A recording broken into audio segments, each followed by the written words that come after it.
I was a teenager and I was a paper boy for the Seattle Times. And for 2 years I did that. And in the summertime when it's really hot and you deliver the paper, if somebody from the house happened to answer the door, they'd always say the same thing. Is it hot enough for you? And it was dripping with sweat. Yes, ma'am. Thanks. So, is it hot enough for you? But this stove feels better in this way. I have to tell you a story. A man that fell off a cliff and he managed to grab a tree limb on the way down. He's just hanging on for life. He says, is anyone up there? And then someone says, I'm here. I'm the Lord. Do you trust me? He says, oh yes, Lord, I trust you. But I'm just trying to hang on. I can't stay here much longer. The Lord says, that's all right. If you really believe, you don't have to worry about anything. Just let go of that branch. There was some silence, and the man said, is there anyone else up there? Okay, I couldn't help but dig back and go get one more corny joke. But there are no more jokes for the sermon this morning because I have some important and some deeper things I do want to share with you. I want to share this with you on this Sunday, which is the very first Sunday of summer. Amen. Many of you know that I was in a class at Seattle University this past spring, so when somebody says I'm in a summer class, I have a lot of sympathy because that's a lot of work. No matter what quarter it is, it takes so much of your time. And you keep wanting to get a good grade. You don't know when enough is enough and working on it. But there was this one paragraph from one book that I was reading. It just jumped out at me. And to me, it was just a picture of truth. I'll read just part of it for you. The preachers do not leave their congregation and the world behind to go into a sterile laboratory of biblical exegesis. They couldn't even if they wanted to. The preacher has stood at the graveside with these people, wept with them when trouble comes, laughed and rejoiced when they were in seasons of blessing. The congregation is not a strange alien community. The preacher goes to the biblical text from these people, on behalf of these people, and in important ways with these people, with them. The author goes on talking about our common struggles, how we find the interpretation of them in these scriptures. Did you hear that scripture this morning? Trust in the Lord with all your heart, lean not on your own understanding, but in all your ways acknowledge him, and he shall direct your path. I mean, that is God's truth exhibited in poetry, isn't it? Much earlier in the Old Testament, Judges 5:3, it tells us another way to acknowledge God. It says, hear this, you kings, listen, you rulers. I will sing to the Lord, I will sing. I will make music to the Lord, the God of Israel. Hearing this music, it just reminds me how blessed we are to have the most amazing, genuine choir and musicians. Amen. I mean, it's just amazing to hear these people when they're singing. I've never stood next to anything like it. I mean, it's such a feeling to be here. It just fills us, doesn't it? I've never in my life stood in this kind of joy before, and I find myself singing the songs when I'm in the car driving around. I start singing the songs we sing right here, and all of a sudden, I don't want to die in a car wreck, but if I do, I have learned how I will enter his gates with thanksgiving on my heart. Amen. Our musicians in our choir, they literally show us how to make a joyful noise unto the Lord. Amen. And our music, it's gone beyond just them. I remember 3 years in a row, fall season, where we had jazz bands come in. One of those jazz bands was a high school jazz band. Their music made a difference on us. I remember that well. But I also would love to ask those students who are now graduated from high school, probably graduated from college, what did that mean to you?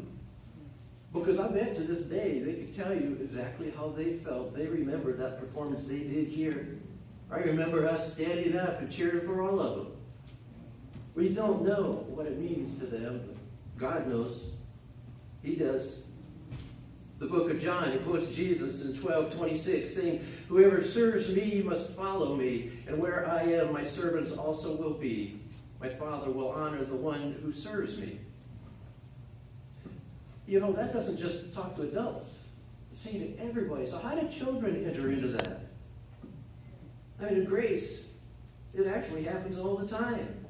at any age. The young people here honor God in so many ways throughout the year. Lori even touched on it. If you look at the very first part of the calendar year, it's Advent, where we have the 4 Sundays before Christmas. 8 times in a row.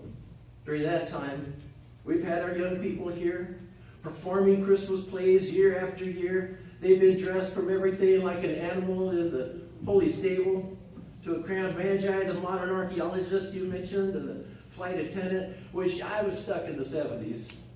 You know, I called them airline stewardesses. I got scolded and I got moved into the 21st century, and I'm so glad.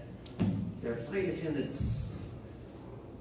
But you don't have to, the young people, they don't have to wait for Christmas to serve Jesus. In fact, I know of a man who came in here as just a 3-year-old boy. Now he's a college graduate.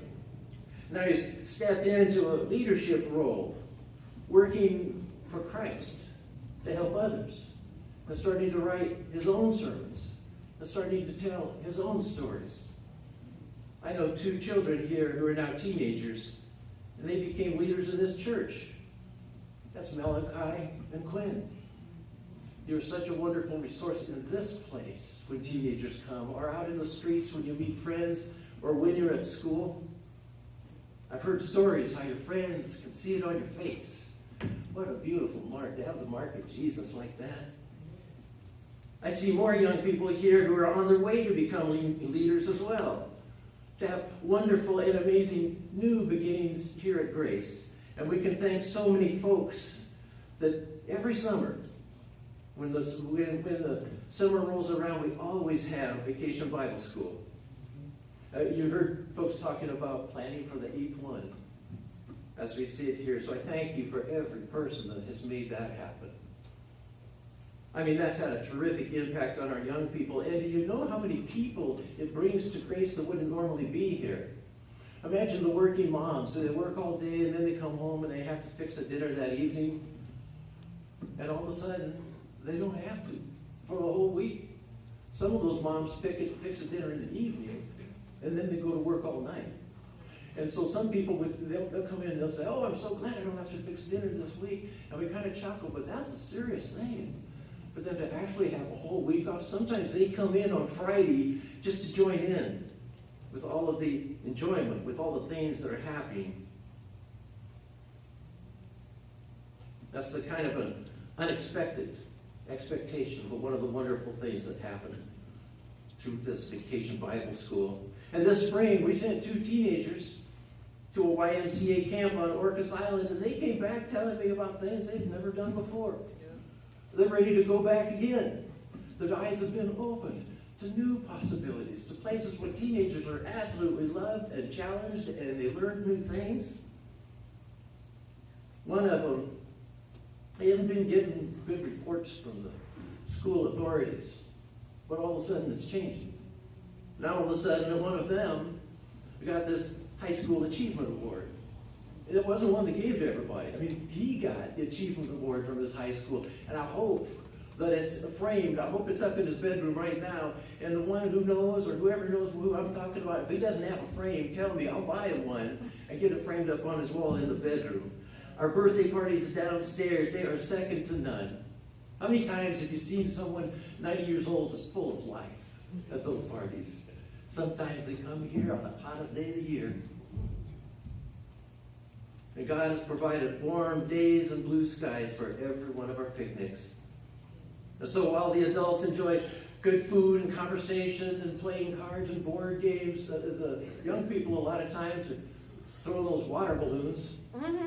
And there are a few Sundays, a few Saturdays on our picnic day where I come home and my shirt is soaking wet. And people say, oh, you shouldn't disrespect the pastor. But I'm going home with this big smile on my face. I kind of had some fun with them, huh? It's not all just fun and games. God has lifted us up financially. Our financial debt, that's a thing of the past. That's been gone for a long time. I remember standing here when I was new. I was giving a sermon, and the furnace wasn't working. And people were shivering, and they had the coats wrapped around them, and not one person left. Now we have new furnaces. We have good upholstery on the coverings and the pews. All the plumbing is done and the appliances are replaced. And we had a row of trees that were on the brink of falling over on the church or the parsonage or a car or on somebody. It's all taken care of. Not only did we find a wonderful person to take care of it, but then she had someone hand make this beautiful bowl that's on display here in the church for years to come. Something beautiful out of what had become dangerous. And we pay full apportionments to the district.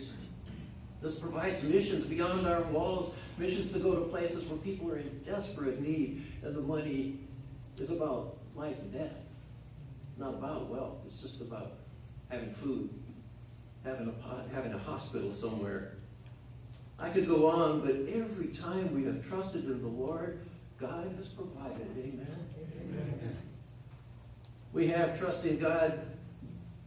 We had to have trust in God when we said, let's start a feeding program. Lord, would we have enough money to buy enough food to make it meaningful? And would we have enough hands to stuff all the bags? Could we have 100 bags full of food and drinks and maybe something for a dessert? Would we have enough people to distribute?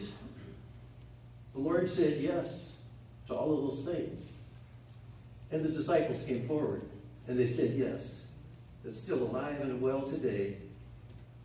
There was a Sunday where after the sermon, a group of men formed a circle back here. And they said, if we start a men's group, it could be amazing. And it has exceeded expectations, praise God. Our benevolence fund has been so robust that we've kept some people from going homeless. I mean, we found apartments for people to live, where they or the children don't have to find some other alternative way just to survive.